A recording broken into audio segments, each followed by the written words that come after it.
Hello everyone, welcome back to the Harshit DSC classes. ఈరోజు మనం ఈ వీడియోలో డే 6 అండి. డే 6లో భాగంగా మ్యాథ్స్ మెథడాలజీ అయితే చూద్దాం. సో మ్యాథ్స్ మెథడాలజీలో ఫస్ట్ యూనిట్ అండి, గణిత శాస్త్ర స్వభావము పరిధి.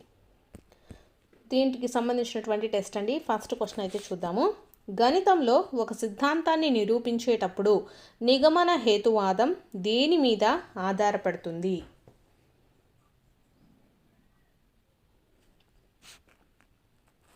సో నిగమన హేతువాదం అండి. నిగమన హేతువాదం అనేది దేని మీద ఆధారపడుతుందండి? ఆప్షన్ బి కరెక్ట్ అండి. ఇప్పటికే అంగీకరించిన స్వీకృతాలు మరియు నిర్వచనాలపైన మాత్రమే ఆధారపడుతుందండి. సో ఆప్షన్ 2 కరెక్ట్ అండి. నెక్స్ట్ క్వశ్చను, గణితం అనేది తార్కిక ఆలోచన విధానాన్ని అలవాటు చేసే ఒక సాధనం అని అన్నది ఎవరు? ఎక్కువగా మనకి ఈ టాపిక్కి సంబంధించి శాస్త్రవేత్తల గురించి అడుగుతారండి, కాబట్టి కంపల్సరీగా చూడండి. ఈ టాపిక్ ఇచ్చారు అంటే కంపల్సరీ ఎవరో ఒకరి గురించి అడుగుతారు. సో కరెక్ట్ ఆన్సర్ వచ్చేసి ఆప్షన్ 2 అండి, జాన్ లాక్. గణితం అనేది తార్కిక ఆలోచన విధానాన్ని అలవాటు చేసే ఒక సాధనం అన్నది ఎవరండి? John Locke. Next question, Aryabhata రాసిన ఆర్యభట్టీయం గ్రంథంలో గణిత పాదం అనే విభాగము దేనిని వివరిస్తుంది?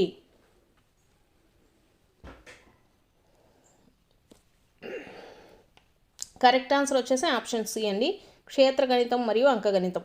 మనకు ఆర్యభట్ట వచ్చేసి ఏం రాశాడండి? ఆర్యభట్టీయం అనేటటువంటి గ్రంథాన్ని అయితే రచించడం జరిగింది. అది కూడా వెరీ వెరీ ఇంపార్టెంట్. సో ఈ ఆర్యభట్టీయం గ్రంథంలో మనకు గణిత పాదం అనేటటువంటి విభాగం కూడా ఉంది. సో ఇది వచ్చేసి మనకు దేన్ని వివరిస్తుందండి? క్షేత్ర గణితాన్ని, అంకగణితాన్ని. ఆప్షన్ 3. నెక్స్ట్ క్వశ్చన్ చూద్దాము. సున్నాకి ఉన్న ధర్మాలను మొట్టమొదటిసారిగా క్రమబద్ధీకరించి వివరించిన గ్రంథం ఏది? సో కరెక్ట్ ఆన్సర్ వచ్చేసి ఆప్షన్ బి అండి, బ్రహ్మస్ఫుట సిద్ధాంతం అండి. సున్నాకున్న ధర్మాలను మొట్టమొదటిసారిగా క్రమబద్ధీకరించి వివరించిన గ్రంథం ఏదండి? బ్రహ్మస్ఫుట సిద్ధాంతం. నెక్స్ట్ క్వశ్చను, గణితం అంటే అవసరమైన ముగింపులను ఇచ్చే శాస్త్రమని నిర్వచించిన వారు? గణితం అంటే అవసరమైన ముగింపులను ఇచ్చే శాస్త్రమని నిర్వచించింది ఎవరు అనేసి అడుగుతున్నారండి. సో ఎవరండి? ఆప్షన్ ఏ అండి, Benjamin Peirce. Option A. Next question, Bhaskaracharya 2 రాసిన సిద్ధాంత శిరోమణిలోని ఏ భాగము బీజగణితము గురించి వివరిస్తుంది? సో ఇక్కడ మనకు భాస్కరాచార్య 2 రాసినటువంటి మనకు ఏం రాశారు? ఇతను సిద్ధాంత శిరోమణి అనేటటువంటి గ్రంథాన్ని రచించడం జరిగిందండి. ఇది కూడా క్వశ్చనేనండి. సిద్ధాంత శిరోమణి అనే గ్రంథాన్ని రచించింది ఎవరు? భాస్కరాచార్య 2 అనమాట. సో దీంట్లో బీజగణితం గురించి వివరించేది ఏ అధ్యాయము అనేసి అడిగారు. సో ఏదండి? బీజగణితం అండి. Option C. Next question, Euclid రాసిన ఎలిమెంట్స్ గ్రంథంలోని మొదటి పుస్తకం దేనితో ప్రారంభమవుతుంది? సో కరెక్ట్ ఆన్సర్ వచ్చేసి ఆప్షన్ బి అండి, నిర్వచనాలు, స్వీకృతాలు మరియు సామాన్య భావనలు. వీటితో మనకు ఈ యూక్లిడ్ రచించిన గ్రంథం వచ్చేసి ఎలిమెంట్స్ కదా. సో దీంట్లో మనకు మొదటగా దేంతో ప్రారంభమవుతుంది? నిర్వచనాలు, స్వీకృతాలు మరియు సామాన్య భావనలు. నెక్స్ట్ క్వశ్చను, గణితం అంటే సంఖ్యాశాస్త్రం మాత్రమే కాదు, అది ఒక ఆలోచన పద్ధతి అని పేర్కొన్నది ఎవరు? సో కరెక్ట్ ఆన్సర్ వచ్చేసి ఆప్షన్ బి అండి, రిచర్డ్ కోరెంట్.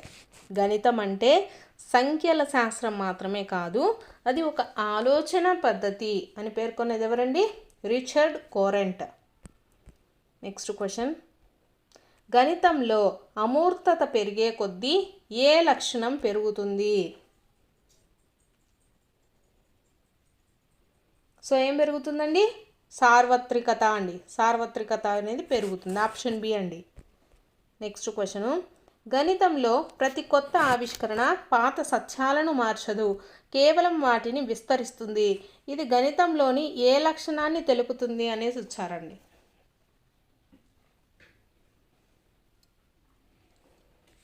సో దేన్ని తెలుపుతుందండి? సంచిత స్వభావాన్ని తెలుపుతుంది. Option B correct. Next question. Aryabhata తన గ్రంథంలో భూమి తన చుట్టూ తాను తిరుగుతుందని పేర్కొన్నారు. ఇది గణితము ఏ శాస్త్రానికి పునాది అని నిరూపిస్తుంది అనేసి ఇచ్చారండి.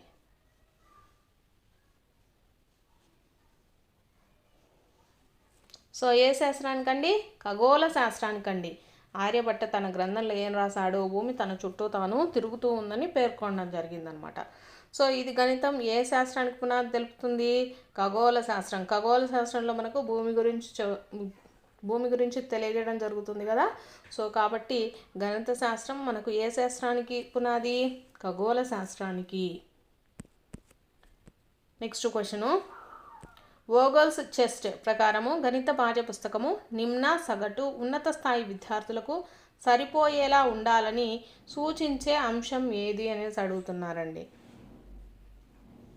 సో ఇచ్చినటువంటి ఆప్షన్స్లో ఏది సూచిస్తుందండి? అనుకూలనీయత. Option 1 correct. Next question.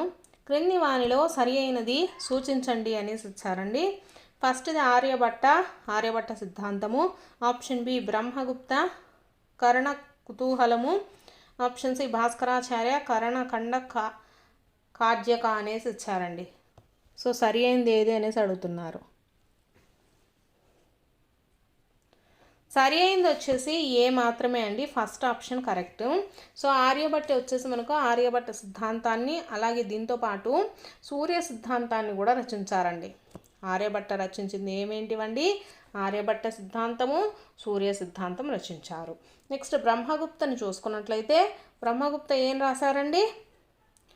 కరణఖండ కార్జక అనే దాన్ని రచించింది ఎవరంటే మనకు బ్రహ్మగుప్తుడండి. సో అలాగే దీంతో పాటు బ్రహ్మస్ఫుట సిద్ధాంతాన్ని కూడా రచించడం జరిగింది బ్రహ్మగుప్తుడు చూసుకుంటే కరణఖండ కార్జక అనే దాన్ని అలాగే బ్రహ్మస్ఫుట సిద్ధాంతాన్ని రచించింది ఎవరంటే బ్రహ్మగుప్త. నెక్స్ట్ చూసుకున్నట్లయితే భాస్కరాచార్యుడు రచించింది ఏంటండి? సిద్ధాంత శిరోమణి అలాగే కరణ కుతూహలము. భాస్కరాచార్యుడు రచించింది ఏంటంటే కరణ కుతూహలము, సిద్ధాంత శిరోమణి అండి.